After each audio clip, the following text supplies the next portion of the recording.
Chapter कौन सा है? फिफ्थ। Chapter 5 about abetment. कई बार ऐसी सिचुएशन खड़ी हुई कि भाई ए और बी दो अक्यूज्ड हैं किसी केस में, और केस क्या है? सेक्शन 302 मर्डर का केस है। इस केस में अगर ए और बी दोनों ने मिलके कोई ओवर्ट एक्ट किया हो, बट ए ने, जैसे ये एक्स था जिसका मर्डर हुआ, ए ने एक्स को पकड़ लिया और बी ने उसको गोली मार दिया, सिर काट दिया, तो मीनिंग देयर बाय दोनों ने एक एक ओवर्ट एक्ट किया। लायबिलिटी सिंपल है। सिंपल क्या है कि both will be charge under section 302, दोनों को ऊपर चार्ज लग जाएगा 302 का। लेकिन समस्या कहां है कि जहां ए ने बी को फैसिलिटेट किया, किस रूप में कि जो गन थी वो फ्रॉम यूपी बी को ए ने जाके दी थी। भाई ए ने बी को गन दी जिससे उसने एक्स का मर्डर किया, तो उस गन को प्रोवाइड करवाने तक का जो काम था वो ए का था, but no overt act is done. तो इस केस में अगर चैप्टर 5 ना हो आईपीसी में, तो हम ए को कहीं भी लायबल नहीं ठहरा सकते। तो ये जो लगना, अगर चैप्टर 5 नहीं होता तो ए के ऊपर कोई चार्ज नहीं लगता। तो इस सिचुएशन में ए भी ए काम के लिए लायबल है क्योंकि गन प्रोवाइड करवाई है। तो ए का जो रोल है वो चैप्टर 5 में काउंट होगा, अन्यथा नहीं। ए और बी, जैसे ए और बी दो विलेजर हैं, दोनों ही किसान हैं। सी एक्स नाम का कोई ऑफिसर है जो मान लिया तहसीलदार है, इन्होंने अपनी जमीन का पार्टीशन करवाना है। जेड नाम का कोई आदमी आया और उसने कहा कि साहब को 5,000 रुपए दे दो, तुम्हारा काम हो जाएगा। ए और बी ने एक्स को 5,000 रुपए दे दिए, किसके कहने से? अगर इस आईपीसी में चैप्टर 5 ना हो तो जेड की कोई भी लायबिलिटी नहीं है।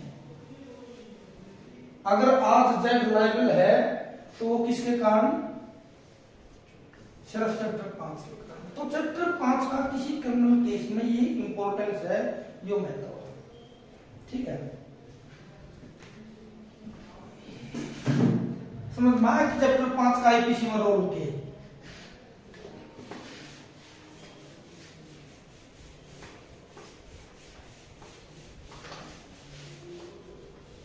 Chapter 5 is about abatement. Abatement का मीनिंग क्या है? सिंपल हिंदी में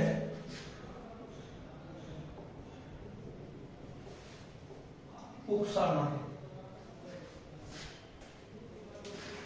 जाटमेर सिंह की एक रागनी है, तो उसमें उस रागनी की एक लाइन की है, कुछ तो मेरे मन में थी, कुछ माँ ने दिया सारा।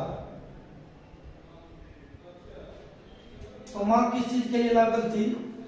उस केस में अबैटमेंट के लिए। कुछ तो मैं चाहूंगा, लेकिन कुछ माँ ने भी मेरे को मदद की, उस चीज के लिए फैसिलिटेट किया, उकसाया, स्टिमुलेट किया, इंसिस्ट किया। तो वो स्टिमुलेशन, इंसिस्टेंस, वो सारी की है अबैटमेंट में काउंट। ठीक है, सेक्शन 107 से लेकर 120 ऑल इज अबाउट अबैटमेंट। और सेक्शन 107 में क्या डिफाइन किया कि अबैटमेंट इटसेल्फ क्या हो। तो मैं नहीं समझता कि अबैटमेंट इटसेल्फ को जाने बगैर हम चैप्टर 5 को कुछ समझ पाएंगे। ठीक है, तो इसलिए सबसे पहले डेफिनेशन ऑफ अबैटमेंट। ठीक है,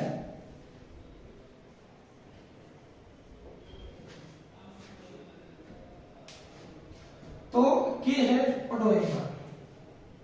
Abatement of a thing. A person abates the doing of a thing who first instigates any person to do that thing. बस, instigates any person To do that thing. to do that thing। एक word use कर किया इन्होंने, thing. Thing का क्या meaning है?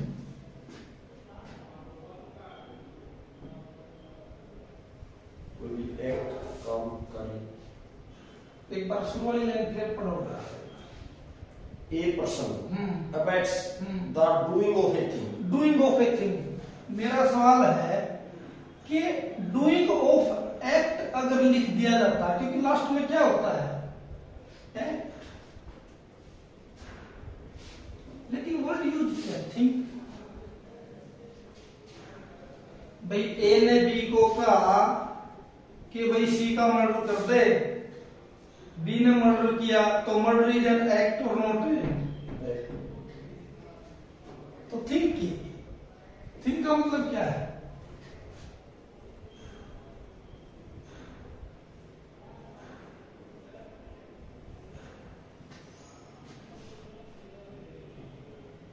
ये question है और इसमें बाद में देंगे, ठीक है। कहने का मीनिंग, अबैटमेंट जो है वो किसी एक्ट के लिए नहीं है, वो किसी थिंग के लिए है, किसी चीज के लिए। भाई एक इन्होंने मतलब अबैटमेंट को एक चीज माना, ना कि कोई कार्य।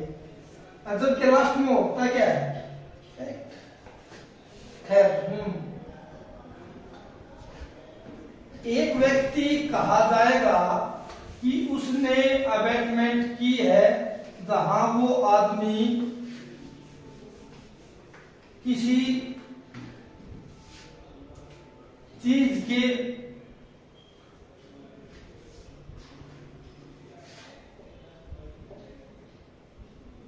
अबैटमेंट के लिए पहली कंडीशन है कि देयर शुड एटलीस्ट कितने आदमी, 2 पर्सन। कौन कौन? 2 पार्टी होंगी हमेशा, अबैटर और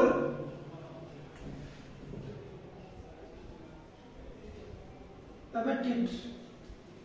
अबैटेड जिसने ऑफेंस किया, अबैटेड जो जख्म आया। Always 2 party would be any person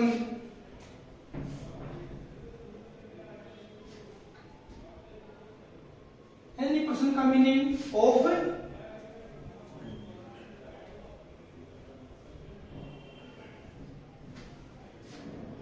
meaning thereby abetment किसी 3 साल के बच्चे की भी हो सकती है। अबैटमेंट के लिए ये जरूरी नहीं है कि उस आदमी की एक पार्टिकुलर एज होनी चाहिए।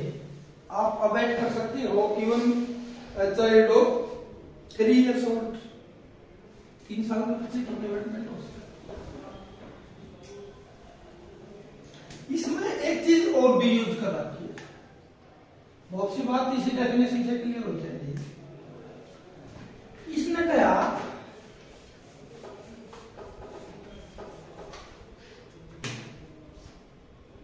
इस टू का मीनिंग की,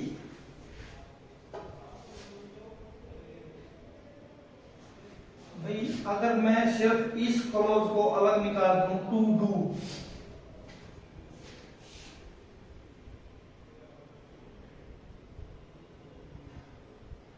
देखिए 2 चीज, थोड़ी ग्रामर की बात करूंगा मैं। डू, डिड और डन।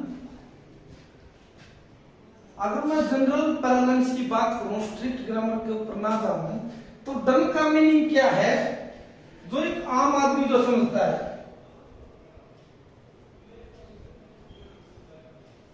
कंप्लीशन। और टू का मीनिंग क्या है? भविष्य का गर्भ। भाई जो चीज आज भविष्य के गर्भ में है वो टू के साथ रिप्रेजेंट की जाएगी। इतनी बात आई इसमें। लास्ट बात ये है कि जब कोई आदमी किसी चीज को अवॉइड करेगा तो इसका तरीका एक तरीका इंस्टिगेशन भी हो सकता है कि मैंने किसी आदमी को इंस्टिगेट किया, मीनिंग देर बाय उकसाया। उकसाना एक तरीका है, ठीक है। और किसको उकसाना? Any person to do that thing. अब चर्चा है एनी पर्सन की हो रही, टू डू की चर्चा है। टू डू का मीनिंग ये है कि आज वो कार्य जिसके लिए आपने किसी आदमी को उकसाया है वो भविष्य के कर्म में है। सेक्शन 34 पढ़ो हमारा आईपीसी का। देखो मैं मैच करके दिखाऊंगा। सेक्शन 34 आईपीसी क्या कहता है? Act done by several person. देखिए वर्ड यूज हुआ क्या? हो चुका है। और यहां होने वाला वर्ड डन। तो मीनिंग देयर बाय डन का मीनिंग क्या है? सेक्शन 34 आईपीसी की एप्लीकेशन जब है जब work is done already finished. जब कोई भी कार्य ऑलरेडी हो चुका है तो सेक्शन 34 आईपीसी एप्लीकेबल होगी।